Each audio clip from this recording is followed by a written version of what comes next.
Hey guys, Josh here, and welcome to a brand new episode of the show. We have with us Miss Angela Watson on today's episode. She is known as Karen Foster on Step by Step. We broke down some of those episodes, some of her favorite memories, her singing career, and where life is today. And she even broke down about her redemption story herself, talking about what happened at the end of Step by Step, some of the rumors that are out there regarding her and her parents, and more. Guys, this was a fantastic episode. I encourage you to listen to it all. Guys, this is the show, and it starts right now. Welcome to the show.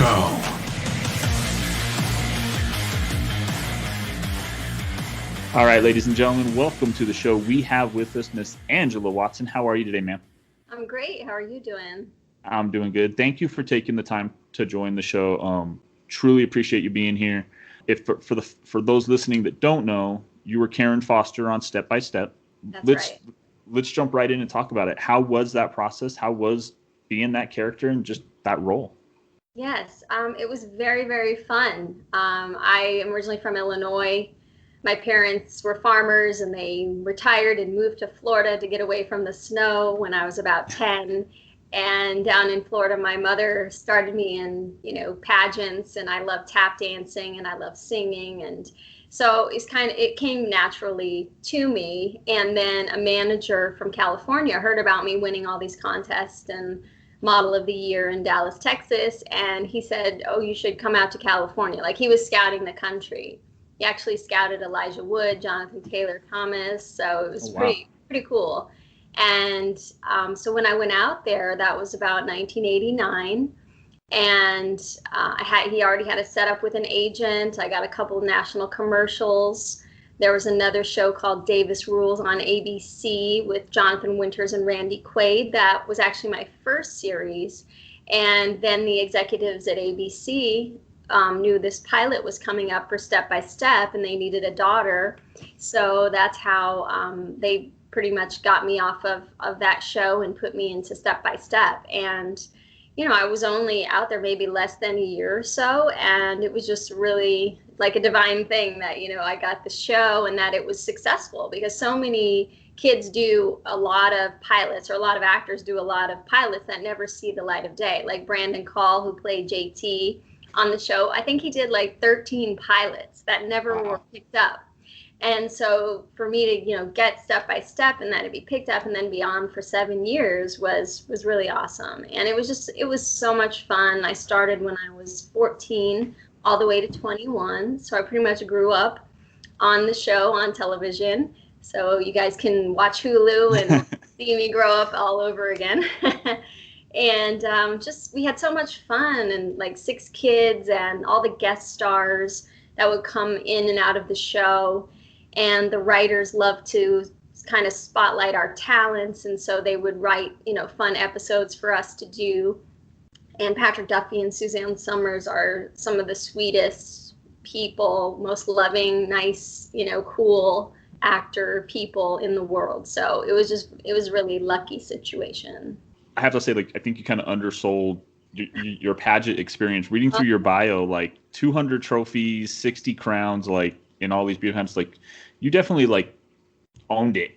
Yeah, it was at that part. Thank you. Yeah, at first I entered the pageant and then I won, so I was like, okay, that's cool. But then you go to state and then you go to nationals in Atlanta, and so I was in the top 10, and then I don't think I placed when we went to the big nationals. So you definitely learn, and then you learn what you need to do and the clothes and the modeling, and so. But I think I'm a fast learner and I enjoy doing it. And so it didn't take long. And my parents were willing to enter me and, to pay those fees and to get me every weekend pretty much traveling around the state of Florida and Georgia. And it was just fun. And, I think some girls, think maybe it's not good for pageants, but I think it did give me confidence. I was kind of like a very shy kid anyway, but the performing is where I kind of blossom like a lot of performers do. And I think pageants and things like that can help you and discover new talents. Like, I was always a tap dancer in the talent competition, but it seemed like a singer would always beat a dancer. Just like they thought, oh, well, if you can sing kind of okay, then you're going to win and you're going to beat the dancer. So I was like, I'm going to win talent. And I got a Patsy Cline like tape, and I went in my room and I told my mom, like, I'm going to win this contest. And I came out and I sang Walking After Midnight, which was a song I'd never heard of before. And I sang it and I won. So that was like my singing career took off from then. You mentioned that like they worked in a lot of your guys' talents and Yes. who you guys were into the show, and singing became a big kind of part of your character as you got older in the series. Right. How was that being able to? I mean, I'll jump into kind of a fan question here, kind of jumping around a little bit, but a lot of the questions I got when I put it out on social media was about your voice. How'd you learn to sing? I mean, I know there's some things we can kind of jump around here too, but so many of them are like, when are we going to hear an album? When are we going to hear more? Like how blown away they were hearing you sing on the show, and just how amazing it was. How did that, I mean, knowing you jumped into that, but how did it kind of be to kind of get to that role of just really letting that out there on the show and kind of what you wanted to do from there? Right. Well, I kind of have singing in my family history, like being from Illinois. My grandmother was a singer, and she had brothers and sisters who kind of started their own country band. They taught themselves to play, and they would have like Saturday nights where the whole towns would come and listen to them sing. And so I remember listening to her sing and play the guitar when I was very young. And then when we would go in the motorhome, we had 8-track in the motorhome. And I would put on my Dolly Parton 9 to 5 or my Loretta Lynn, and listen to those. So I always loved music. And then, like I said, the pageants kind of gave me that confidence to say, hey, I can sing and I can win. And maybe I wasn't the greatest singer at first, but I took lessons and studied with good vocal coaches to develop that. And then, so the writers and producers on the show knew also that I was in pageants. Like one of my first favorite shows was when Suzanne Summers and I did a mother-daughter beauty pageant. I don't know if you remember that one. Yep. It was like in the first couple of seasons, maybe 92, 91. And we sang and danced to the Boogie Woogie Bugle Boy, and did a tap dance and sang and just went in the studio and recorded it. That's the thing where people hear you sing or see you sing on the show and they think, oh, wow, you're like an American Idol or something. But not really. I was an actor who enjoyed singing, but not like a lot of those really hardworking artists who are out there on tour and really performing for like 2-hour concerts. And that's a whole different skill set that you really have to work up to, rather than just going into the studio for a couple of minutes and singing a song and then you lip sync it when they're filming it on the show. So that's kind of where I was at, though. I developed, I really wanted to be Wynonna Judd, like about 94. And they did Girls with Guitars. I was able to sing that when we went to Disney World. And so I really wanted to be a country singer personally. That was me. And at that point, I didn't realize what it would take to go through all of that. And I love acting. So I was kind of like an actor playing as country singer. So I did go to Nashville in the 90s, though, and recorded a few songs down there, and then went back and did the show. But it's always been in my life.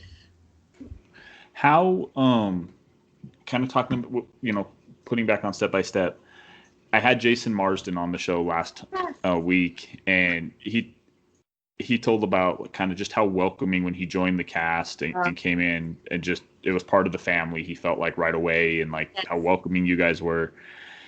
He had told a funny story about off, not like the TV recording, but like in front of the studio recording of when him and Stacy's character, like they first did the, oh yeah, we're dating. Right. And then like they leave, and then I guess Patrick Duffy went kind of off script just on like she picked the short guy, and Yes. then they had a thing, and he wound up coming back in and like kissing her, and Oh, just he was like, it was just one of those kind of crazy behind the scenes stories you never heard. right. What is one of those? And to him, that was like his favorite memory of being able to like Aw. kiss his idol, or his Yes. childhood dream, I guess. What is some of your best memories from that show, or even some of like those behind the scene ones that you're willing to talk about, that kind of just still stick with you today and kind of have Yes. that place in your heart? Well, first I want to. I did look on your page and I saw Jason was on your show, and I got so excited because he's so wonderful. And when he came on our show, is like the last few seasons, and he was just a guest star, but he was so impressive. Like he came on the first day and he had his lines down already. And usually writers are going to rewrite the script anyway, but we had all week to kind of casually go through the lines, and especially that many seasons in. But he came in and he like had it already down, and so I just remember being really impressed with his professionalism and everything, and so that was a lot of fun. But I think like the tap dance with Suzanne, and just the things that we got to do. We got to film in Hawaii, and that was kind of a cool time where I was glad that maybe I wasn't featured in the show because I became a certified scuba diver when I was down there for those 2 weeks. And it was just really beautiful, and like just, people treated you really nice, and it was just very welcoming for the filming of the show and being in that different location. We just had really great directors that made it a lot of fun. Rich Carell, who's been with Miller Boyett, directing like Full House and Family Matters and all those good shows. And he just made it so much fun. And then when Patrick started directing, there was a pretty fun episode. And I actually found them. I still have them in my drawer where Karen had the fake lips because... yes. Yeah, she wanted to get the boy, and so she had to wear the tight jeans, and she got the fake lips. And so, of course, I had to go and get like the plaster of Paris, like, to get them to build out these puffy lips for me. And then I just kind of created like talking like a duck, like maybe she was able to talk right because of the big lips.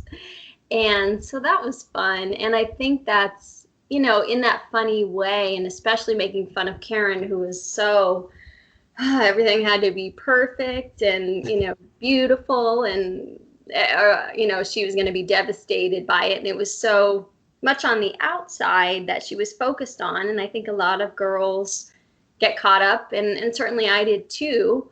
But, you realize that you don't need to worry about that stuff as much and worry about others. It's just really how you feel about yourself. And so if the show sent those kind of messages, which I think they always did, I hear from a lot of people say there's not shows like that on anymore, and they now let their kids watch the show because of those really nice messages for the kids about reality and not being pressured by society and looks and culture, especially so much nowadays when selfie culture, it's just like just a person taking a picture of themselves, and not without anything else of substance really. And so I really like that about the show. How was it was 14, right, when you started, or 15? Yeah. How was it taking on that role of, you were very much that, I don't know how to word it without like wanting it to sound bad. I don't know how to phrase that maybe necessarily with the character wise, but like looking at, I'm going to pull it how they wrote it on your bio, so nobody hopefully takes me to task for being mean. But it was very much that, vain, shallow, good heart kind of teenage daughter, but you definitely had that character that was like very about their own image, about themselves. Yes. How was that coming into that kind of role and playing that role, I guess, in that time where, how did that affect you personally, I guess, or be able to keep it separate? And right. Well, there are a lot of Karen that is me, but hopefully not the ditzy part. Try to be more, intelligent and, I always enjoyed school. I loved spelling, and I think I did really. I had good grades in school, and so that was always important to me. Um, but yeah, coming into Karen, it was just fun, like being the butt of the jokes, like some of the things that she would say. I mean, remember when the aliens were coming down and she's like, "Don't take me, I'm the homecoming queen," just like really funny. People could make fun of her, and like then the reaction, especially of like Christine who played Al or Stacy, this is like the looks on their faces to things that Karen would say just was really golden. And so it was fun playing that, just like ignorant, like what? And like I remember a scene where Karen had done something where Frank Patrick Duffy, our stepdad, like he was almost killed or something. Something extreme happened because she like missed a phone call from a boy or something. Oh, and, yeah, I got the house leveled.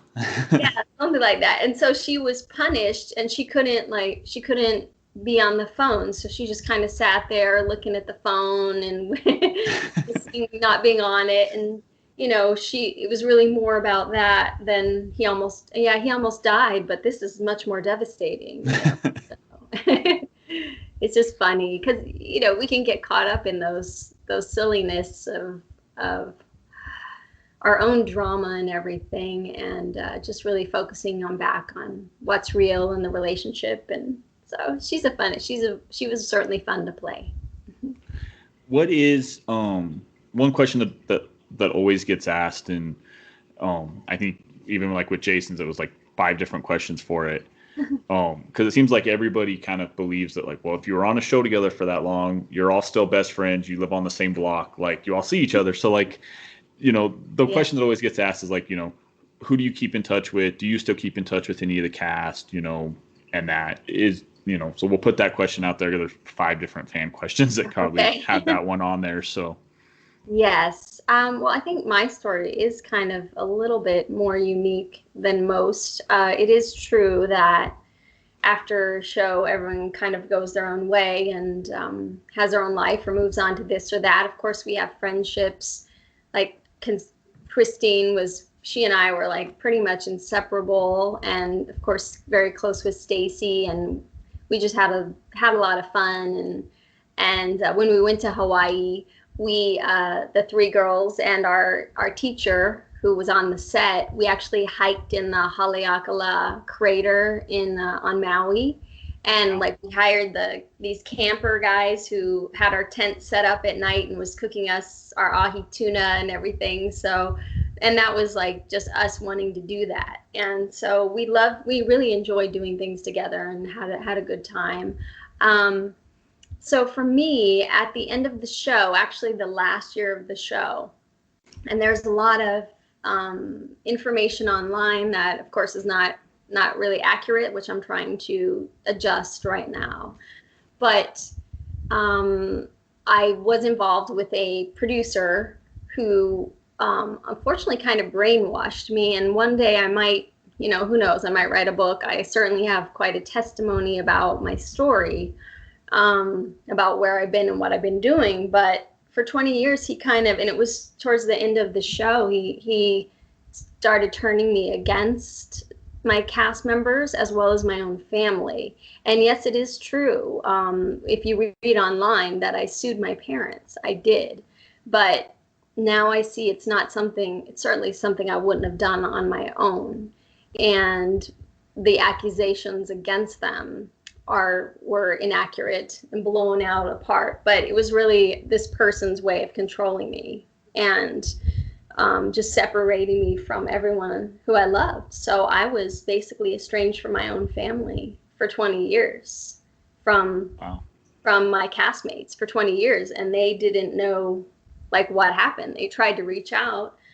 Only really my mother really knew that. She knew the kind of person he was, because they unfortunately met the person a little bit, and they knew that it wasn't me, that he had really brainwashed me into thinking his way and convinced me otherwise, convinced me that I was doing the right thing against them and not being connected to the people of my past. So it's been an interesting time. Of course, that's what makes us stronger. And so just a couple of years ago was I able to get out of that situation, thank God, and back home to my family, back with my friends.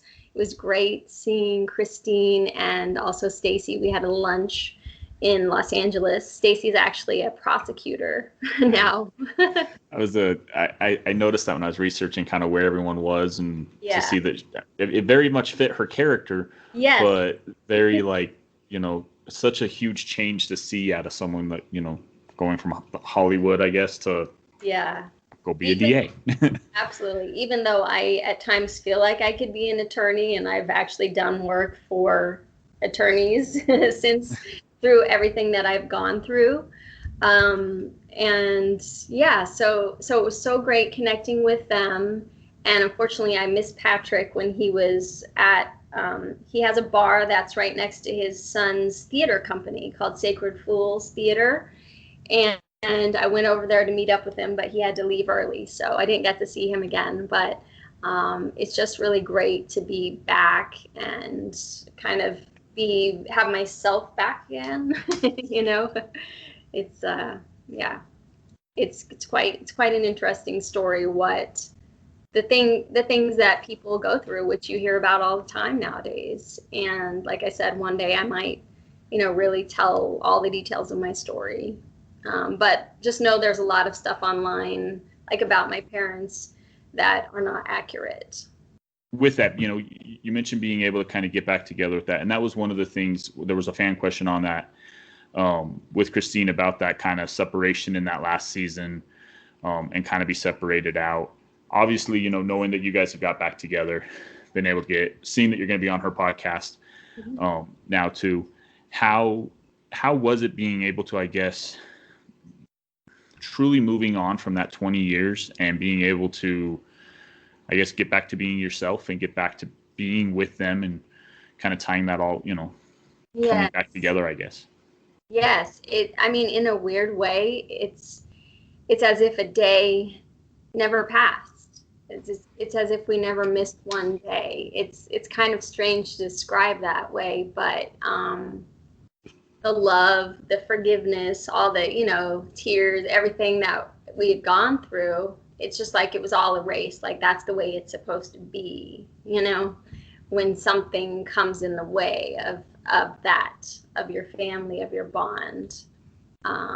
So it was pretty exciting to come back, be with my family. My parents, thank the Lord, my dad's still I think 86 now, and my mom is in her 70s, so that for God to keep them around, and my brother and my half sister, and my niece, all around, to keep them safe so that until we could be reunited again is just an amazing thing. So I'm so thankful for that every day and everything that I learned. And then to get a hold of Christine, I'm trying to remember exactly. Oh, because my parents kept in touch with her parents who live in Georgia. And so they were, of course, always in touch, and then on Facebook and everything. So I think that's how I got Christine's number, and then talked to her. And then I got to go to her house and see her kids. And so that was just really, really cool. Of course, we haven't been able to spend as much time as we'd like at this point. And now with the pandemic and everything's kind of halted. But it's so much nicer to be in contact and to see old photographs and all that stuff, and just, reminiscing about the really fun times that we did have. And, I felt terrible. I felt really bad because they kind of didn't really know what, and being so young, I was 21, like when that started happening, and Christine is about 4 years younger than I am. So, she was young and didn't really get it what was going on, because no one really knew for sure. So I feel bad that whatever they had gone through, thinking that maybe they did something wrong or just didn't know what to think. It's definitely a powerful story of being able to kind of that just redemption, I guess, and being able to kind of pull through that. And by all means, I think if you do a story, it would be a huge story to hear and for people to kind of find that inspiration behind. Shifting back to music, and kind of going there. You have a new Christmas single. I do. That's out. How did that come? How did that come to be? And let's talk about it. Yes. Well, while I was down seeing my parents in Florida, and ever since getting out, I also got engaged and recently got married. So it's been like a beautiful, beautiful time. But while he was still my fiance, I drug him from California down to Florida, and he needed some contacts. And so we went to the optometrist not far from my parents' house. And of course, I went with him, and we're sitting in there visiting with the optometrist, who's really nice. And turns out he is a budding songwriter from Oklahoma, the optometrist is. And like, without even hearing me sing, he, Brian told him I was an actress and that I sang or whatever. He's like, oh, I have some songs I want you to sing. And okay, whatever, And he's like, yeah. And I'm good buddies with this guy who has a studio in the next town over. And so I'm like, okay. And so he sent the song. And the next thing I know, here is the song called We Love Santa Claus. And so I went in the studio and I recorded it. And it was just a really nice studio, and I thought it was a fun Christmas song. And then we did a video, and so like all these unexpected things, but it's kind of neat because this is where I started singing, down in Florida, basically. And then for it to just come back to you, just kind of, I guess that's the law of attraction thing, where things that you enjoy doing comes back. So that's where this came about, and it just we threw it together kind of last year. And I know they get out early promoting the Christmas, which is why we're talking about it right now. So hopefully it did get a radio play last year, so hopefully people will like it. But when I've sung it for children, it sticks in your head. It's a catchy tune. Oh, yeah. And it's a fun one. So I think the kids really enjoy it, and I certainly had a lot of fun singing it. I've listened to it a couple times now and had it without even realizing it, almost on repeat in my car, just playing off Spotify. And it is, it's definitely one of those songs that you can just listen to and it plays. And I think it was probably like 2 or 3 times through that I was like, I'm not on a playlist. like it's just the one song, but yeah. It is a really good song, and you definitely should be proud of it. Oh, glad you like it. What is, you talked when we were talking off air that there's some other music and some other songs you're working on. Yes, actually. What can you talk about? Yes, the same songwriter.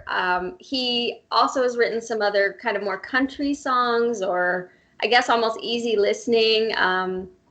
We just recorded one. I actually went down to Miami to this famous studio called Criteria Studios. I guess Eric Clapton and pretty much anybody who, like the Layla from the 70s, was recorded there. So it was pretty awesome being in that studio where I recorded that song. So I don't know how much I'm supposed to say about it right now, but okay. They're working on all the instrumentation and just have beautiful guitar and drums. And so it's just right now I'm just kind of going with the flow, and it's fun. Now, ideally, I love worship music, at church, like when I discovered the contemporary Christian music, and that just really set my soul on fire. I just love singing that. So hopefully one day I will be singing more of those songs. And also the same songwriter, optometrist, he has written an Amazing Grace rearrangement that he also wants me to sing. So hopefully that will be coming up as well. Well, that sounds awesome. That'll be it. What, looking back to acting and that, what is your goal and your kind of plan there? Is that still something you're wanting to do? And is it still, obviously 2020 is kind of blown up everything and, most people's plans, but, where is Hollywood at in your picture and in your future? Absolutely. Well, I do have an agent over here on the East Coast now because I wanted to be close to my family, obviously being apart from them for so many years. And I have an agent, and I've had a few auditions, and so I'm absolutely willing to do that. And there's so much production now in Atlanta, Georgia, as far as TV series, and then, obviously New York, the East Coast. So I'm totally open to doing that. And of course, my my best friend in Arizona, she wants to see me on a Hallmark movie or something like that. I think would be really fun too. So I'm really open to what comes my way at this point. Mm-hmm. All right. Well, I want to get into some fan questions. Okay. We had put it out there, and there was a couple here. We talked about a few of them already about keeping in touch with the cast and that. Yes. But we'll kind of jump around here with some. From Mark Sanders, he says, "You were so good on Step by Step. You were one of his first crushes." Oh. But he has to ask about one particular scene, and that was the kitchen food fight. Mm-hmm. And what it was like to shoot that. Was it all shot at once? Was it rehearsed? Because you seriously took a mean pie in the face from JT. Yes, I've forgotten about that one. Yes, I believe that usually on a Thursday night, so we would do one episode per week. By the time we got to Thursday, that's when they would bring the cameras in to do the camera blocking positions. And I know if it was a special scene, like something intense that was going to go on, we usually would pre-record it once on that Thursday night. So I think we probably did that just to make sure that they had it. And then when we filmed on Friday in front of the live audience, then they would do it again. So I just know we had so much fun, though. I know like we would shoot a little bit up until that part, and then we would, do the part before the food came in. And I think we did that actually, like in the pilot episode. It seems like we had a picnic food fight. I'm trying to remember. We had a couple of food fights. Yeah. And yeah, so they would make sure they had all of us looking fine in our clothes before it got totally messed up. And then they'd be like, okay, let loose. And then we would just loved it. It was awesome. That has to be like one of the best days at work, to be like, just go throw food and have fun. Right, totally. Then I remember, like, I don't think the whipped cream in my hair and all that stuff was too fun, getting it. We talked about you and Christine on there. That was a big one. Kind of talking about singing, is country music kind of still something that you want to sing and kind of get into? The comment here was from a Roger Stressman. Had a great voice, that Nashville style in the 90s, and really loved the Patty Loveless song that you sang on the show. For the Blame It on Your Heart. Yeah, Blame It on Your Heart. Yes. How was that? And I mean, is country kind of something that you still kind of want to pursue? Yes, I mean, I do love country, and that was cool. The producers, they were the ones who said, you tell us what you would like to sing. And so I presented them a couple of my favorite songs. So it was really neat that I got to sing that. Yes, I love country now. Like I kind of mentioned before, maybe country Christian would be something more the way I'm going. I don't know if you like Zach Williams, his song called Rescue Story. That's my song. But he did a duet with Dolly Parton called There Was Jesus. And that's the most beautiful, like, country Christian combination that I'd love to be a part of. All right. What 2020 has been like just a crazy year. Yes. Obviously, a lot of changes in your life, getting married and, reuniting with so many people. But how is life today for you? How is 2020 with all the craziness that's kind of been going on? But, how is life today? Yes. Well, I'm doing great. I think it was my husband's late mother. Her birthday was in February. And last year, I just got the word, the word said you have to get married on that day. And so I said, that's it. We're marrying on her birthday, and there's like no other choice. And he brought it up, well, can we push it back June, July, because his brother had just been to visit. And so there were all these reasons. And I was just like, no, there's no other choice. I didn't know why. I didn't know why at the time, but clearly it was just starting to happen. Like my friend who flew in from Arizona, like she said, people were starting to wear masks on the plane. So it was really before, like a week or two before, everything was starting to close down. So, I just feel like God was watching out for us, and we just had an amazing, amazing wedding with my family and friends, and so grateful for that to happen. And then basically we've had like the most amazing honeymoon, like moving into our new place, getting unpacked for the last 2, 3, 4 months. So to me, it was a perfect scenario, and really, really neat for us to be able to spend the time together as a couple. So I can't complain. Yes, it's harder now, keeping my distance from my family a little bit more. But it's so far has been okay. And we're just asking God to lead us every day and, live his will and just be kind to everybody and do what we can to uplift others. That sounds like a perfect way to kind of start off your marriage, and to have, there's really no extra distractions there. I mean, that has to be a cool time just being you guys. So congrats on that. Thank you. Is there anything you wanted to talk about, wanted to push? Where can people and where can people follow you on social media to keep up with you and kind of see what's coming and follow your music? Absolutely. My website right now is Angela Watson Sings, SINGS.com. That's my authorized. I think there's an AngelaWatson.com, but that's not authorized by me anymore. So if you go to AngelaWatsonSings.com, you should be able to link to my Facebook. It's just under Angela Watson. And, I'm not like really big into social media. Like I don't have an Instagram or all that stuff.